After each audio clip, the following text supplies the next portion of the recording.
Hey, Wesley Asera here for vlog 3. So, how might my multicultural identity impact the way I manage a classroom? Well, for starters, I think there are many different ways that one's different aspects of their culture can bleed through their work, especially in a classroom setting when they're, designing lessons, this, that, but it's really hard to think of examples that don't require like hyperbole through analogy. So I'm a male. I'm Italian. I'm Memphian. Um, Stuff like that. But just for the sake of creating an example, let's say I like really am really into I don't know, like Tom and Jerry.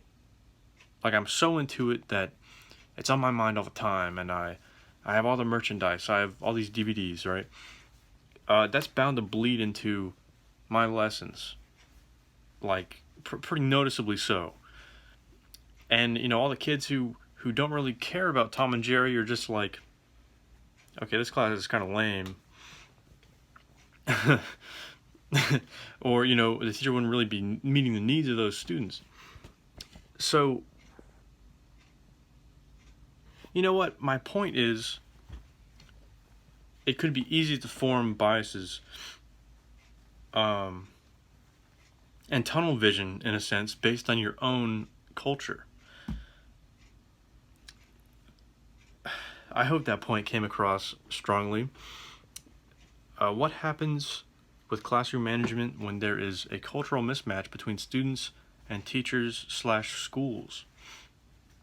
So when there's a cultural mismatch, I mean, in a lot of cases, students can probably continue learning and doing work and stuff, but they can't really build that relationship with the teacher or the school. Maybe they feel isolated or alienated. Like to really encapsulate each student, no matter how diverse, no matter how foreign their culture is compared to, like, say, the geographic position of the school.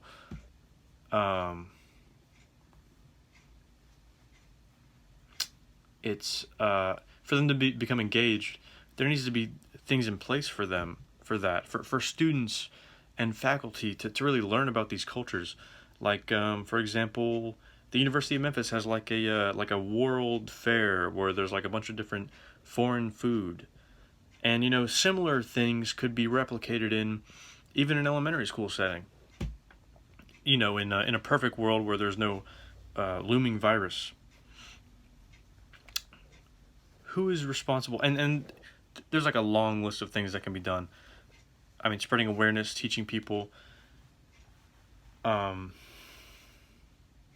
overall, cultural mismatch that isn't met with these kinds of events or these kinds of awareness spreading things, it could lead to like a lot of disengagement from students of more diverse cultures.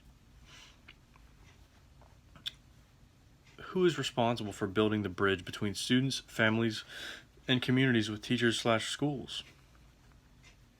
Overall, I think that the teacher really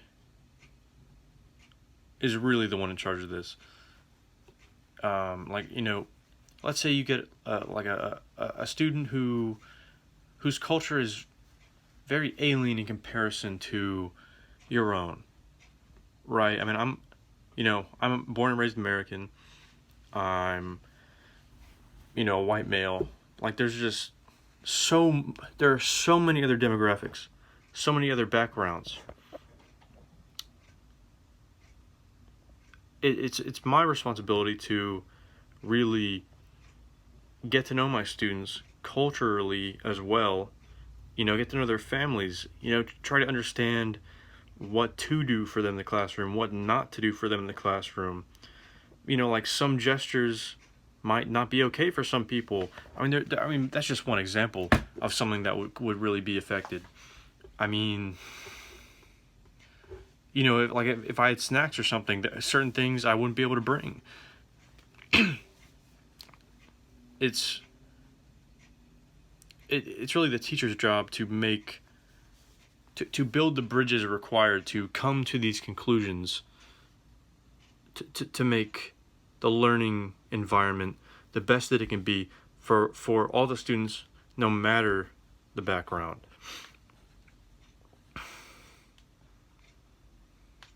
And then, of course, the teacher is the bridge from community to the school. As long as they put the work in. But I mean, that's just part of the job. Overall, I think I could definitely go more in detail. I use a lot of general examples, but for the most part, I think I accomplished what I wanted to answer. Thanks for listening.